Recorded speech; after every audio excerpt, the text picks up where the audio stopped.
Welcome to Hot Flashbacks, where we boldly navigate the ups and downs and unexpected detours of our 30s and 40s while finally recalling how clueless we were in our 20s. I'm Molly Ward, your captain through this midlife roller coaster. Stick around for laughs, life lessons, and maybe a few I can't believe I survived that stories. Follow our journey on Instagram and Facebook at Hot Flashbacks. Make sure to like, follow, and share so I can keep making these episodes. Let's dive in. I just want everybody to know how awesome you are. Maybe they'll message you or something to get your life. Oh, don't message me. If you're listening to this, don't message me. Welcome back to Hot Flashbacks. I'm your host, Molly Ward. Excited about today. As I say, I need a new thing. This is every time I do an intro. Why do I just say every time I'm excited? Nobody cares. I'm not. I got a juicy topic for you guys today. I got do not want to topic. miss it. That's Don't say right. hot topic. That makes me think of that store in the mall. You don't like that store in the mall? I mean, the kids go there these days. Fine, but it's still there. Yeah, and so is the mall. Oh, so go figure. I know. I didn't know any of this stuff. That's what a touch. Oh man. Welcome to Hot Flashbacks. I'm here today with my really good, really smart, beautiful, kind, intelligent friend, Brooke. Well, that was very nice. Thank you. You weren't expecting all that, huh? I was not. Wow. What an intro. I just want everybody to know how awesome you are. Maybe they'll message you or something to get your life. Oh, don't message me. If you're listening to this, don't message me. If you're listening to this, I don't actually want to talk to any of you. Okay. I'm glad we've got that all hammered out. Brooke, I am looking inside of what you're calling an office. Yeah. In your apartment in Chicago, which actually appears to be a kitchen. Mm-hmm. I'm excited to see your face. And we chatted before about topics. And I think sometimes I rag on aging a lot. I mean, because it sucks. It's tough. Yeah. Yeah. And I thought today we would bring the people joy, Christmas joy, if you will. Oh my God. Is the season for joy, right? Yeah, this is a lot of pressure, though. Joy. Oh, man. And so we're just going to talk about the joy of aging and what some of the awesome things are about getting older. And so I think the physical stuff and the mental stuff sometimes takes over and you think this is a wild ride and I don't know if I am cut out for it. But there's actually a lot of awesome things about being older and about aging and being able to reflect on your experiences, your life. And so I want to start by saying, how do you think that your life experience up until this point has shaped your perspective on life that you have now? Because I think when we're 20, our life perspective it's short, right? Well, that part of your brain that actually allows you to have perspective doesn't really fully develop until you're 25 or 27 anyway. And so as you get older, I think perspective is a really great thing. And it sometimes saves me from myself. The perspective, the bigger picture or the long range goals and thoughts sometimes can bring me back down to a place where I'm I can compartmentalize. Whereas when I was 20, everything seemed that I didn't have any perspective. What are some things that you think has shaped your perspective on life as you've aged and your perspective now? It's a very broad question, Molly. I guess what comes to mind first is just with age, you realize, or just through experiences, you realize that you can get through things, right? And when something bad in your personal life or at work or something happened, at least for me, in my 20s, I would get so overwhelmed and just feel oh my God, everything's falling apart. I'm screwing everything up and just that kind of overwhelming feeling. And now I still might feel that way for an hour, but it goes away so much more quickly because you just realize I've made it this far and I have always figured it out and I'll just keep doing that. That seems to be working for me. So it just kind of helps me keep things in perspective in terms of what I'm able to get through and what I'm able to survive, I guess. Yeah. I'm just more chill. You're what I've decided is I don't give a fuck anymore. So, yeah, that too. It, right? I mean, for sure. Like, I think you're certainly more, and I feel like it never really goes away that like, no one ever really doesn't care what anyone thinks of them. Right. Like, so you have certain, but you start to care less about what the general population thinks and more about just what the people that, you care about think, right? And those are the voices that matter. And I think that helps a lot too. And you just don't like, you kind of start giving people a pass on, what's that saying? People's opinion of me is none of my business. Like I'm not for everybody. It's fine if they don't like me. Like I feel like that took me some time to get to, where if someone didn't like me for some reason, it would just be like painful, or I would kind of not obsess about it, but just like really try to think, well, why don't they like me? And now I'm just kind of like, well, whatever. Like this is who I am, and it's fine if you don't. When people don't like me, I assume it's a personality or character flaw on their part. So yeah, exactly. Right. And I didn't always, but now it's just like, it's not my problem. Like that ultimately, I don't care if you don't like me, then just avoid me. That works out well for both of us. Yeah. And it is like, I have this theory about, it's not going to be that deep, but that if you have any sort of personality, there are going to be people who don't like you. Like, yeah, if you are the kind of person who everybody says is really nice and everybody likes, it might be because you don't have a personality or a backbone or boundaries or any of those things that you need. Yeah. So I don't necessarily, I'm the same way. I feel there are people who don't like me. Oh, I'm one of those people. Though. Did you not know that? Good thing you don't give a fuck anymore. You're just entertaining our friendship all these years. Yep. You're right. That comfort in yourself that says like, this is who I am and this is what I bring. And I know that I'm not perfect, but I know that I'm good and I'm good people, and people that matter will like me. And I don't need everyone to like me to validate feeling good. As a matter of fact, I'm often better off if that's not the case. Cause like, who has time for everyone to like them? And how are you going to hang out with everybody? I mean, I just like to keep it small. So for sure.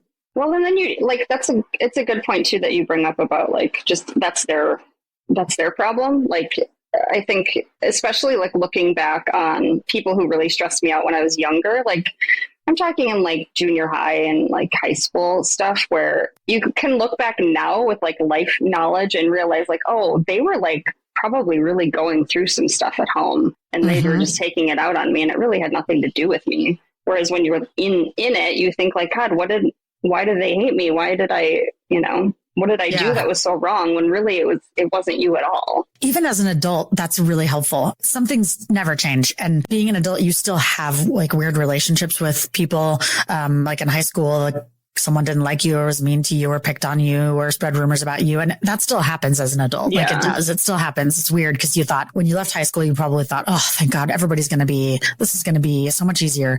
It just never really stops. Like it's still a thing. Some people are still in that mindset, unfortunately. Yeah. It does help me to remember that hurt people. And it's just a simple phrase, but there are people in my life even now who, if I could choose, wouldn't be. But at the end of the day, we have, in-laws and we have coworkers and we have, spouses that have friends and all those kinds of things where you have to sometimes be around people that maybe aren't your favorite. And I just remind myself that hurt people. And if people are being hurtful to me, it's probably because they're hurting on their own. And the misery loves company is like the most basic phrase in the world, but it's totally true. I have found that miserable people like to bring other people down. And I'm like, why is that person trying to make my life so terrible? And then I'm like, oh, I know. It's because their life is terrible and they're miserable. And, I lost the thought. Here's getting older. Like I almost said something and then it just like completely popped out of my head. I saw your mouth opened and then no words came out. It was something about, I lost it. It'll come back. It's fine. Okay. Just people never really growing up, or I don't know. Yeah. I definitely have people like that in my life too, where that's my default now, thankfully, is just like, it's not, this is what I was going to say. Just not taking stuff so personally. I think especially when I was a kid, I took all of it so personally. And now it's just, like my default is just, oh, they must be going through something. Or when you said misery loves company, I think that people who kind of live in cynicism, like that's the way they can justify that position to themselves is to like suck other people into it and like try to commiserate and like, It's kind of wild if you, I don't know, I'm going a little bit off on a tangent here, but I started like noticing that a little bit more over the last few years, just how many people, that's their way of connecting with other people is to complain. Yeah. Mm-hmm. You know, and like, it's sweet and sad when you think about it that way. And it's not personal. It's just, that's how they learned to like get through life and try to connect with people. And it's not healthy. And it's probably not the kind of person I want to, be real close to, but just, yeah, like having sympathy for the way that they are is not because of you. It's just, that's their coping mechanism essentially. Yeah. I have found that I can have more compassion for people and less like dislike and hatred in my heart as I get older, because I just don't like the time and energy it takes for me to not like someone or for me to hate someone or for me to constantly focus on how someone is awful. I just don't have it anymore. It's too much. Like I could name maybe a few people that I don't like. Other than that, like I don't even have the energy to be concerned or consumed with people that I do not like. And I have gotten to a place where I can actually have some compassion for those people in a way that I just, like I said, I remind myself, like, they're just miserable. Like they've chosen this path and this attitude in life, and they're unhappy with their life. And so they're trying to make me unhappy with my life. And that's just what some people do. And that's what a lot of people do. And that perspective has given me the ability to be a little more compassionate, not in a way that I'm, not having boundaries with people that are mean to me, just in a way that I'm like, oh yeah, they just did that thing. They just said that thing to me. I don't like it, but I also don't care, because that's coming from a place of hurt on their part. And I can, let it go, brush my shoulder off. Is that, did Jay-Z say that? Do you really want to make a Jay-Z reference right now? I'm just dusting off my shoulders everywhere I go. Listen, I know our audience is going to get that reference. Yes, it's true. Do you want to throw a P. Diddy reference in for good measure? We'll delete that right out of there. Thank you. Thank you. I never thought about it until now, because I didn't give this topic like a whole ton of thought. But God, perspective is probably one of the greatest gifts that you're given as you get older. Like the ability to separate yourself from things and events and people and have perspective about other people's journey and just your general ability to decide. I think as I've gotten older, I've been able to decide what kind of day I'm going to have. And it's cliche, but it actually works. Yeah, it does. And 20-year-old me would have been like, because I say this sometimes to my kids, like, okay, well, just decide what kind of day you're going to have. And they kind of are like, are you kidding me? And I know that they're like at their age as a teenager, they really can't. They don't have the perspective to do that. But I'm trying to teach them that we get to decide how we respond. And also other people's responses are their own. Right. They own how they respond, or if they get emotional, or if they overreact. Those are for them to deal with, not for you. And I think that's a healthy boundary that I've been able to navigate in my 40s, that in my even late 20s, I probably wasn't very successful at. Yeah. Same for me. God, we're like the same person, it turns out. Yep. Who knew? I mean, we're so different, Molly. That's why it's funny. I know. It's true. It's true. But you know what's cool about being different? I mean, we're all different, but like you and I are like, I think as we've gotten older, actually like quite different. I always learn things from you and your perspective. And I have a greater appreciation for that as I get older, is like the things you can learn from the people you surround yourself with and the perspectives that they have.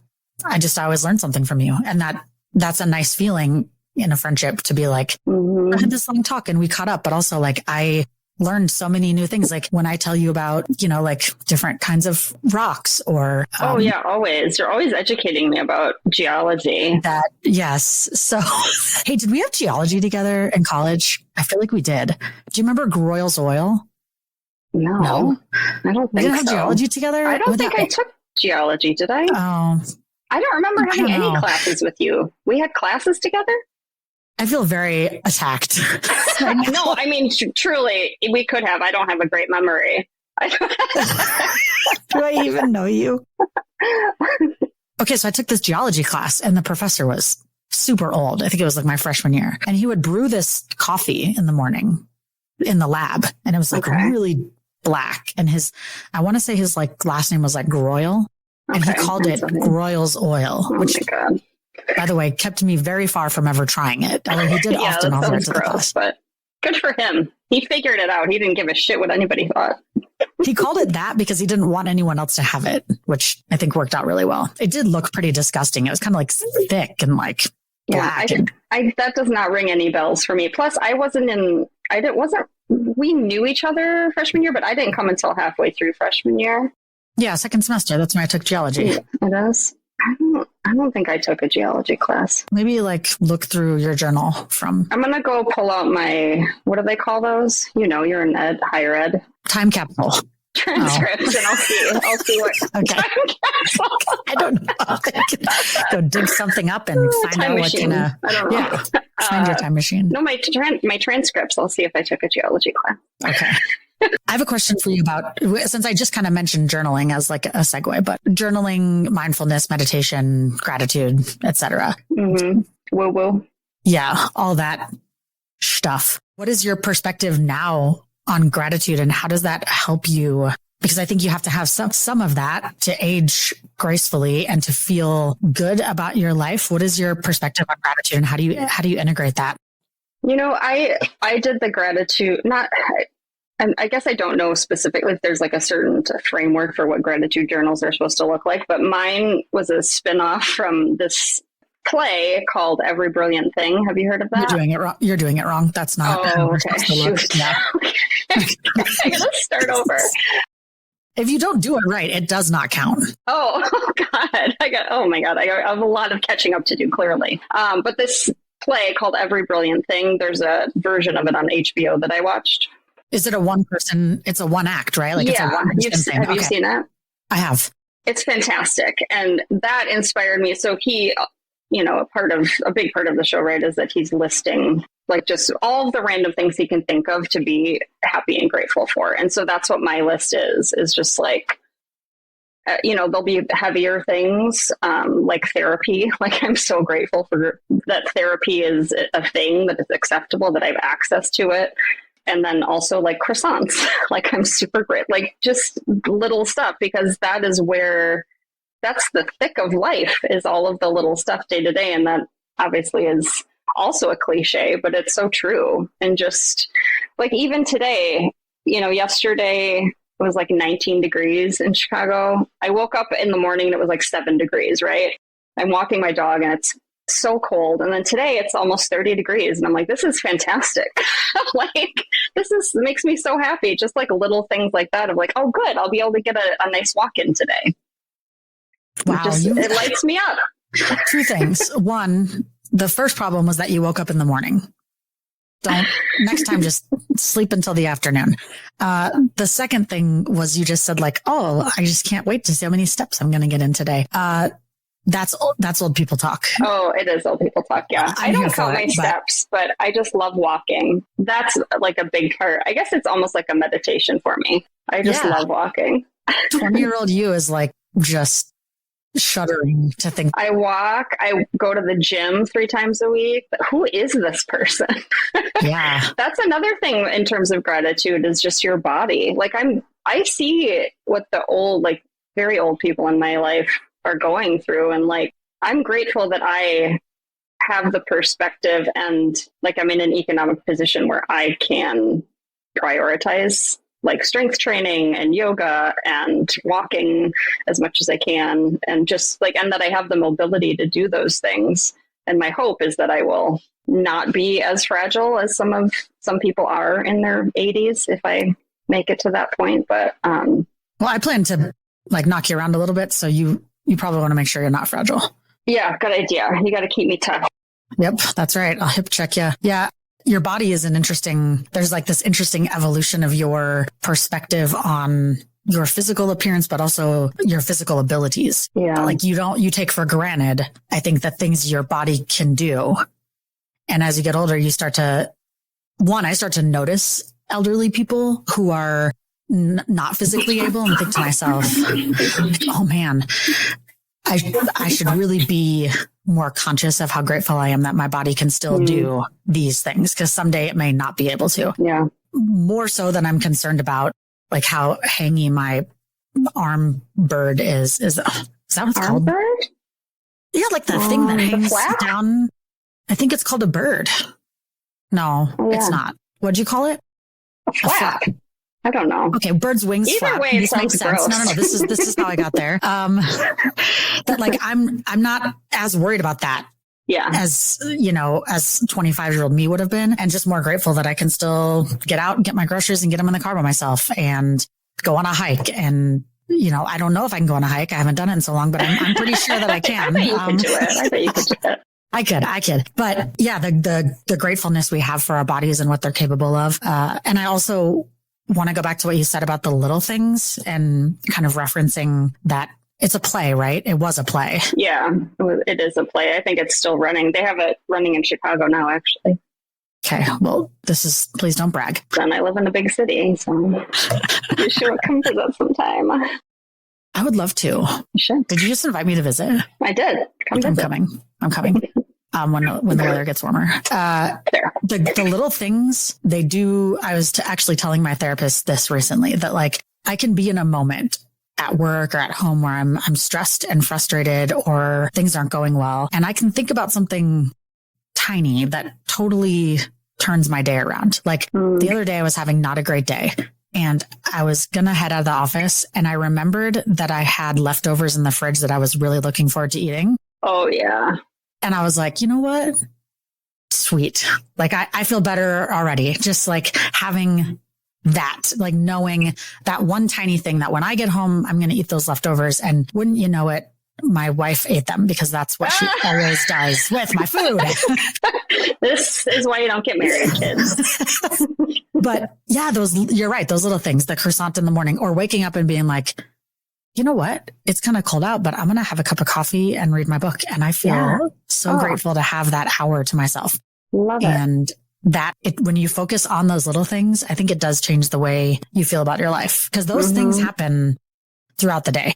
You just don't always give attention to them. Yeah. And it takes practice. Like you have to work at focusing on that stuff. Like I'm sure this is true for you too, but one of the biggest things in that regard for me is my pets. Like just looking at them sleeping right now, they're so cute. Yeah. They're so cute and so sweet. And I'm just so happy to have these little creatures in my life that I get to go through the day with. I have a dog and a cat, and they're just my little babies. I love them so much. They bring me so much joy, and just being grateful that I can, take care of them and love them, and little stuff like that. I will add two thoughts. Sorry. As you were rambling on, I had some thoughts. I'm sorry. Whose show is this again? I'm grateful for friends who can take a joke. Of that list that I started, my Every Brilliant Thing list, so many of them are food related. And what a treat that we have such access to all of these different types of cuisine, and it's really lovely. But one of the other things that I started doing, it wasn't even it just happened one day years ago, and I just do it every now and then since then, but sounds really cheesy, but especially when I take my dog out at night, I will just look up at the sky and look at the moon and just think about how everybody on the planet can see that moon, and we're all just here hurling on a rock through space, and we're all just floating around trying to figure it the fuck out. And it makes things seem like not such a big deal. Exactly. How cute is it that humans are trying? It's I don't know, it's kind of endearing. Did you look at the stars last night? I did not. Oh. I live in the city. I did. Don't really see them. Well, I mean, you're just bragging about your big city life, so. Pluses and minuses, okay? Sometimes when I think it's a star, it's really just a plane from O'Hare flying over. Just go with it. Just go with it. I did not have a moon moment last night, but like at least like once a week, I'll just it's just like what are the odds that we would exist? And like, what are the odds that I would exist in the same space of like all the people that I love so much, you included? Like, how lucky are we that we got to be on the planet at the same time? Like, it's so like existential though, right? Yeah, it is. But for some reason, I think that can be a little overwhelming to think about sometimes, but I find it really grounding and just like makes me realize like the stuff that you're worried about at work is just not that big of a deal. You're right. I think you mentioned that you would have like a lot of baked goods on your gratitude list, and food in general. Love food. Mine is full of my gratitude list is full of like elastic items, like elastic items. Yeah, like sweatpants and jeans with elastic, and the elastic that keeps your socks up, and the elastic on your underwear so they don't roll down into your pants. It is kind of a wonder material. That's a really good one. So something to add to your list for today. Yeah, I will. Spandex, elastic. Yeah. Oh, spandex. I don't know if I'm grateful for spandex though. Well, maybe on some people I am. How have your relationships with family and friends changed over time to really bring you more joy and more fulfillment?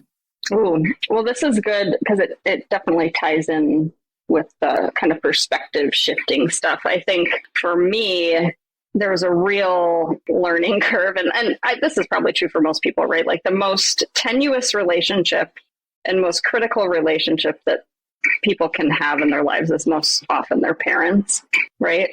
And I think kind of going back to what you were saying earlier, realizing that like they're just going through something. Like your parents are just people. And even though it makes sense why you think that everything they do is a reflection on you and you take everything personally, because that's kind of how we're wired, right? Once you kind of get older, you realize, especially once you like reach far beyond the age that your parents were when they had you, and you realize like, oh my God, like they were just kids, just like, and they're just trying to figure it out. And like, I don't know, especially with my dad. My dad is very different from me. He's a good-hearted person, but we have very different perspectives on the world. Yeah. And he's also not someone that you can have a very difficult conversation with, because he kind of gets like, he hasn't done a lot of like internal work, I would say, to like manage his emotions and face his demons, that kind of stuff. And so it's hard to go deep with someone who doesn't go deep with themselves, right? And so instead of feeling like he wasn't doing that because of me, there's something wrong with our relationship, with the way I'm coming into this. It's like, oh, he doesn't do that with anybody. Like that's just kind of how he is. That's how he's decided to move through life. And that's made me accepting that, like recognizing it and then accepting it. And it's certainly not like a light switch. Like I have to remind myself of it too, but that's made it so much easier to just ultimately accept him for who he is and where he is and what he's able to do with his life so far. Does that make sense? Yeah. And what he's able to bring instead of what he's not. Yeah, exactly. And like, and also just kind of, there's a part of it that's grieving a little bit of like the relationship that you wanted to have with someone, and just accepting like, well, no, you can't have that, but you can have this. And this is pretty nice. Yeah. Yeah. I have that same experience with my parents where it's like, I'm recognizing now, and maybe more so since I'm, have a family, that they just were doing the best that they could at the time. Like and I know that my parents loved and cared about us and made mistakes, some of which they probably know about and feel terrible about, and some of which they may have no idea they did. But they're good, kind people who were doing the best that they could do. And life throws you like a whole lot of shit sometimes. Yeah. And trying to navigate that while also trying to raise your children is not an easy task. And I know, I said this to Erin once too, like, you'll probably be in therapy because of me someday. Like I recognize that. And I also tell her like, I've made mistakes, and we're trying to do the best that we can. Just know that there's no rule book. There's no guidebook. There's no instructions. And we're just going to do what we think is best in that moment. And in 20 years, we might look back and say, why did we do that? In that moment, I think we thought that was the best option. And that's hard. But my relationship with my parents, although I don't know that they would say this, which maybe makes me a failure, is one of more gratitude for what they did and the time they spent and the energy and the money and the emotional tax and all of the things that it takes to take care of someone. And while, like I said, there were things that happened that were hurtful and there are things that happened that I still might not understand, I know that all of it came from a place of love and a place of doing what they thought was best or what they were most capable of doing in that moment. And I hope that other people can have that perspective for me someday. Right.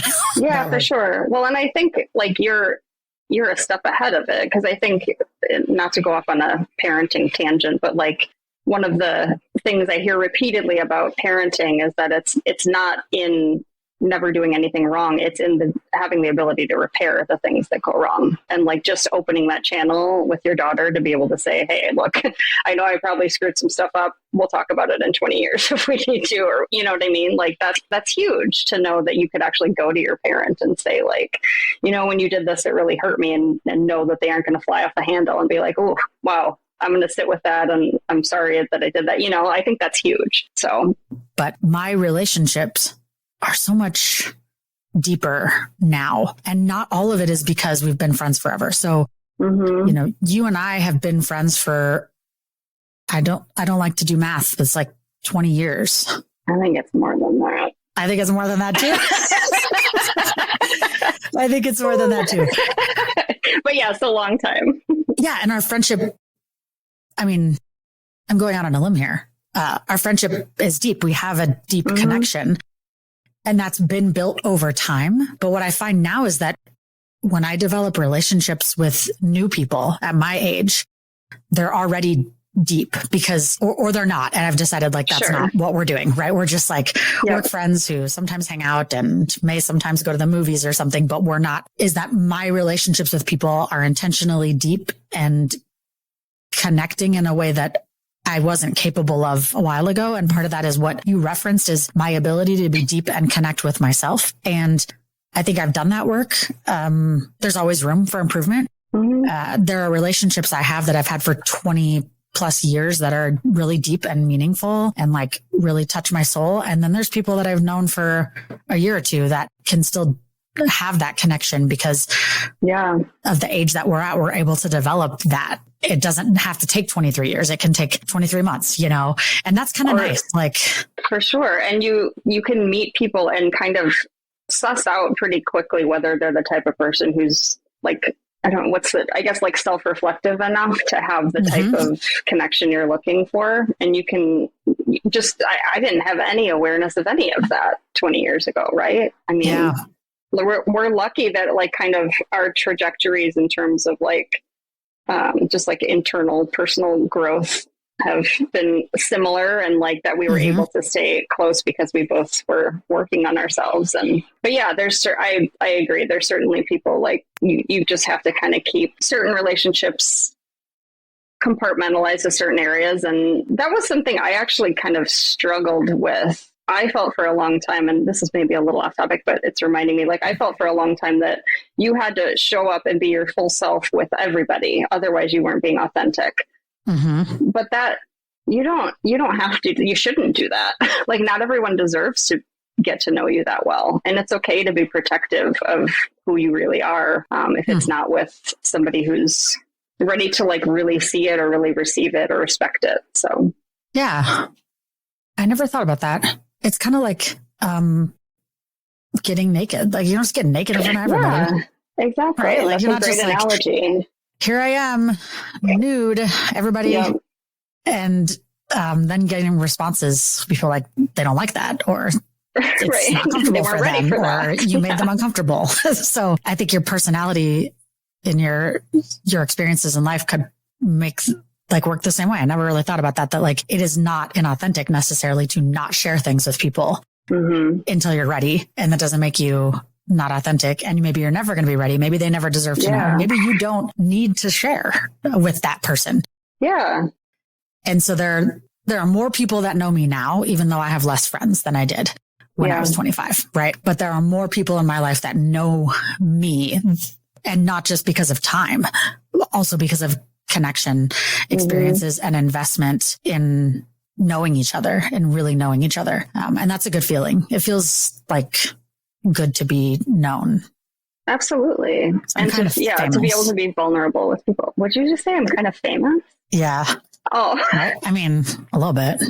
You? No? Yeah. Oh. I didn't know if there's someone else in the room. I kid. No, You're supposed to be good for my it's ego. only a matter of time. It's only a matter of time before I'm you're taking blown off. up the charts. Obviously. Exactly. Yeah. Anyway, I lost the thread, but yes, it's something to be super grateful for, to just have that perspective, to be able to like read what kind of people you want to connect to and who you want to open up to, and just who you want in your life. Yeah. It's good to be a little more picky, I guess, or just discerning. Yeah. I think also the skill in managing relationships. So there's like a skill in managing any relationship, and that the emotional intelligence that's required to manage the relationships in the way that you want them to be managed. And sometimes that means like managing people out of your life. And sometimes that means managing people into your life and saying like, this is someone I want to be close to. This is someone I want to spend time with. This is someone I want to share with, or this is someone that I don't need in my life anymore. And those things that used to bring me stress, like I remember being younger and thinking like, this person is such a drain on me. I don't want them to hang out in my dorm room anymore, but I don't know how to fix that. Right. Without, being immature and ghosting them, or telling them to go away because they're annoying, or faking that I like them and then feeling guilty about that. And now I think with time and practice and relationship building comes the ability to manage my relationships in the direction that I want them to go, and in a way that's healthy for both parties, but brings me the kind of like fills my cup in the way that I need, that I have these people that I connect with in this way. And then I've got, we all have these like kind of tiers of friends. I've got friends that I just like to see at work, and we laugh, and sometimes we hang out and we share funny stories, but that's where it is. And that's just where I want it to be. Like that's, and then sometimes you might have a friend at work or a friend from the gym that you're like, I really want to know this person. And then how do you develop that? And that's a skill that I'm really grateful for as I get older, is being able to manage the relationships that I have, and hopefully, I make mistakes, but hopefully do it well, so that I can have people in my life that do fill my cup and that do know me in the way that I want them to, Yeah. And that you aren't like resenting secretly, or, I think of a friend that I had that we were relatively close. This is when I lived in LA, and she was like a newer friend. I guess we'd known each other probably about 2 years, and it got to the point where she was getting really like kind of treating me like her therapist. It was starting to stress me out. And while, when I was younger, I might have just ghosted her or just complained to her behind her back, I essentially like put together a message of that I've felt like I could stand behind as like a human, of like, look, this is what's going on my end. And I would love to help you find a therapist. I've been going to therapy for a long time, and I think it would be helpful if you're interested, but I can't be that person to you. It's just, I don't have that bandwidth. And she didn't respond. Never heard from her again. Dang. Yeah. But that says more about her than it does about you, right? Well, exactly. Right. And I knew that like, I have to send her a message that is kind, because I respect her and I like her. Yeah. And that I know that if she gets mad about, I can still feel good about. Like that her reaction doesn't matter. All I can control is the way I communicate. And at least I knew, like at least it became clear to me that is the kind of friendship she was looking for. And I just told her, I'm not that girl. Yeah. And then she was like, all right, moving on, and it is what it is. But it's like, that could have been dragged out for years of just like awkwardness. And you'd be doing her a disservice and you. Exactly. Yeah. Like, why not just be honest about what you're capable of bringing to the table and what you're willing to bring to the table? And if you can work through it in that moment, that's great. And I think I have plenty of friends who we've had hard conversations and worked through it. It was an interesting moment. I was like, okay, well, I guess that settles that. Now I know where you're at. So when I lived in New Orleans, I went on a date. I don't know how old I was, but younger. I went on a date and I think a friend set us up and I was like, all right, I'll give this a shot. And there were some like orange flags early on before I actually saw him face to face. This is when I thought I should date men. So we went to play Frisbee golf, which is odd because like I've actually never played Frisbee golf and it's kind of like not an easy, weird date. But anyway, we were outside and it was nice. And, but then he also like smoked cigarettes like the entire time we were outside, which I also just thought was an odd thing to do. Like on a date. Yeah. Had one or said like, hey, do you mind if I have a cigarette? Like just smoked the whole time. Anyway, I didn't have a great time and I came home and I thought about it. And he messaged me and said something to the effect of like, basically, hey, I had a really good time. Like we should, go out again. And I wrote back and I said, I really appreciate you letting me know that. And thanks for spending some time with me. I think I said something to the effect of like, I just don't really feel like you're the right person. Like I didn't really feel a connection and you seem like a great person, but I don't think that this is for me. And he wrote back and said, it's not like I asked you out again or anything. So I mean, you kind of did. Okay. This is showing a maturity level that I'm glad I'm dodging. Yeah. I mean, he totally was like, I just said like, thanks for your time. Cool to meet you.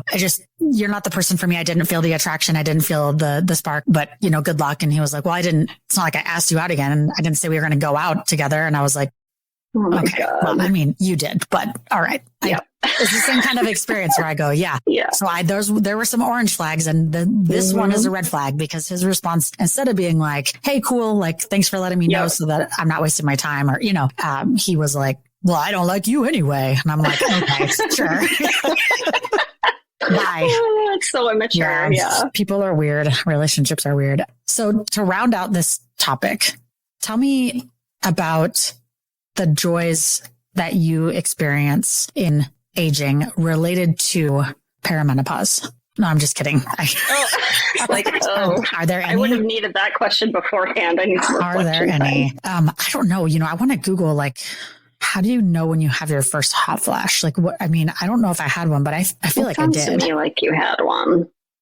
What are the symptoms besides being hot? We should phone a friend here because P just told me recently. Peep said that she believes that she had her first hot flash. Oh yeah, I think she told me about that too. Yeah, she was texting me in a panic. Maybe we need to get her to special guest star. Maybe talk a about little that drop-in experience. episode.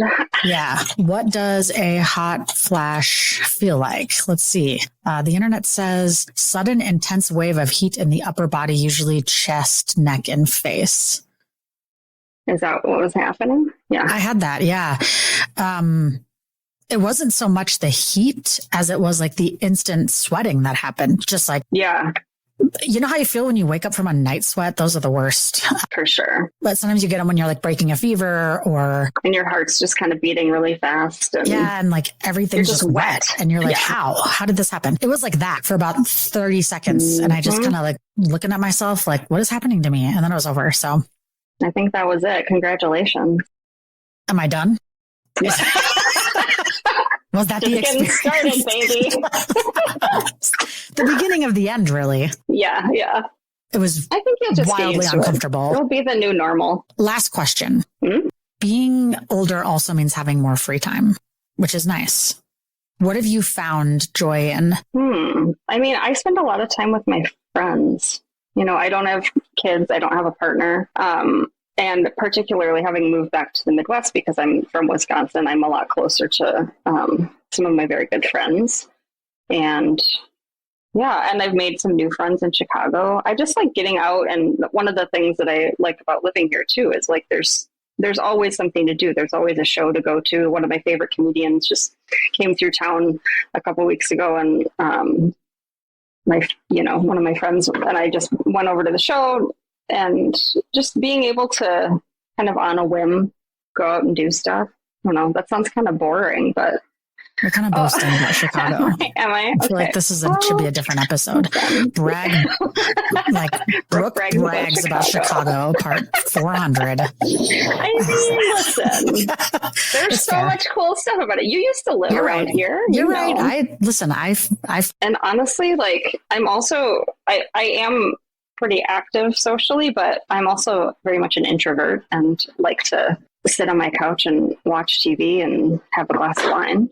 I find a lot of gratitude in those moments. Like, just the fact that the peace. Well, and just like I am in total control of my life. Like, I think about growing up, I felt really trapped. I was like the oldest of 8 kids, and my mom had all these kids, and then she ran a daycare in the house. So I was like working from the time from the time my little brother was born. Yeah, child labor. And yeah, I mean, a little like, I just remember feeling so trapped, and like, this is the complete opposite of that. I live my own life on my own terms. At the end of the day, I get to just like do whatever I want, watch whatever I want. I'm very grateful to just to be in a position where, knock on wood, like where I've been able to make a life for myself. So I'd say, don't have kids then. I mean, like, because that's the message. Yeah. That's the message. That was the best decision I ever made. Well, it's been a pleasure. Thank you for allowing me into your office. My kitchen. I'm calling it an office kitchen. Yeah, it is. Thank you for being here. Keep finding that joy in your old age during this Christmas season. This is Hot Flashbacks. We're out. Want more? We're on all the major podcasting platforms like Apple Podcasts, Spotify, and Amazon Music. Just search for Hot Flashbacks and subscribe.